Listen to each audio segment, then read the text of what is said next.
Et ça, c'est un gîte à chauves-souris, parce qu'on s'est rendu compte qu'il y avait une très forte activité de chauves-souris sur le site. Gîtes à chauves-souris, hôtels à abeilles solitaires, murs végétalisés, ces aménagements servent à accueillir la biodiversité alentour. A priori, rien d'extraordinaire, sauf qu'ils sont intégrés à un immeuble de bureaux parisien. D'une surface de 25 000 m², Carré-Suffren est le premier site en exploitation à recevoir le label Biodiversity, une certification qui appuie les opérations immobilières qui valorisent la biodiversité urbaine. En 2014, après plusieurs années d'exploitation du site, les 4 locataires nous ont interrogés en fait, sur notre volonté de faire évoluer les jardins de l'immeuble. Et nous avons voulu nous inspirer de ce que nous faisons, nous, Foncière des Régions, sur les opérations nouvelles. Donc nous avons travaillé avec un écologue, avec un paysagiste, pour mieux préserver la biodiversité sur le site, mieux accueillir la biodiversité sur le site, c'est-à-dire la faune et la flore, et prendre également mieux en compte à la fois les attentes des locataires et puis la biodiversité alentour pour être mieux en écho avec celle-ci.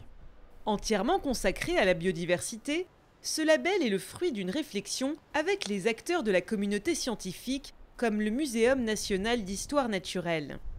Comment évaluer la performance d'un bâtiment ou d'un projet en matière de biodiversité? C'est tout l'intérêt en fait du label Biodiversity, c'est qu'il est organisé en 4 axes. Donc un axe qui traite de l'engagement du maître d'ouvrage dans la biodiversité de manière générale.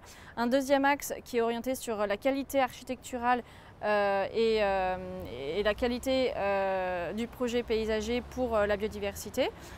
Voilà. Il y a un axe qui est vraiment dédié au potentiel écologique, donc comment on améliore en fait la potentialité écologique du site, c'est-à-dire l'attractivité du site pour la biodiversité en général, et un 4e axe qui est dédié aux aménités que tous ces aménagements vont apporter aux utilisateurs.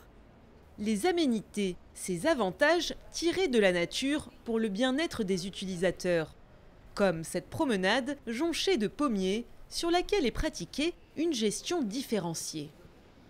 Ici, c'était un terrain complètement tondu, très propre, où on a voulu rentrer la biodiversité, faire une prairie un peu fleurie, ponctuelle, avec quelques endroits avec beaucoup plus de plantes fleuries. On ne travaille plus avec l'engin mécanique, on ne tombe plus, on laisse pousser un petit peu toute la flore naturellement.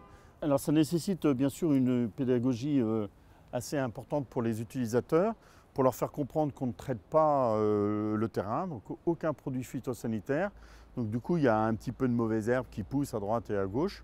Et il faut leur faire comprendre qu'on retraite tous nos déchets ici sur place, pratiquement pas d'arrosage. On remet nos déchets verts sur le sol, donc qui apportent de l'humus et qui protègent la terre de l'évaporation.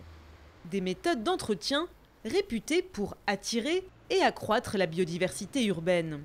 En ville, en fait, on manque d'espaces verts et on se rend compte que même sur des petites surfaces, il est vraiment possible de recréer tout un écosystème. Et par exemple, ici, on voit que c'est quand même pas très grand.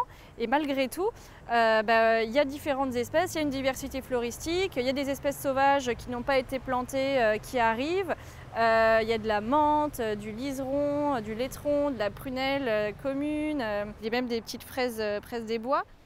Faire entrer la nature dans les espaces de vie et de travail, copropriétés et bureaux en sont de plus en plus demandeurs. Mais les citadins sont-ils prêts à cohabiter avec n'importe quelle espèce végétale et animale ?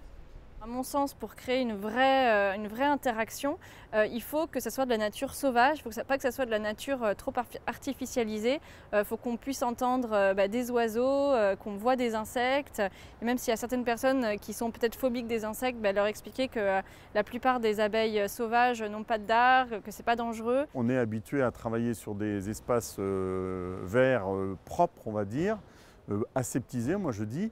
Et là, on essaie de leur faire comprendre qu'il faut travailler sur des espaces où il y a de la vie, où il y a des jardins vivants, où quelque chose peut bouger. Développer la nature en ville demande de bousculer nos codes esthétiques.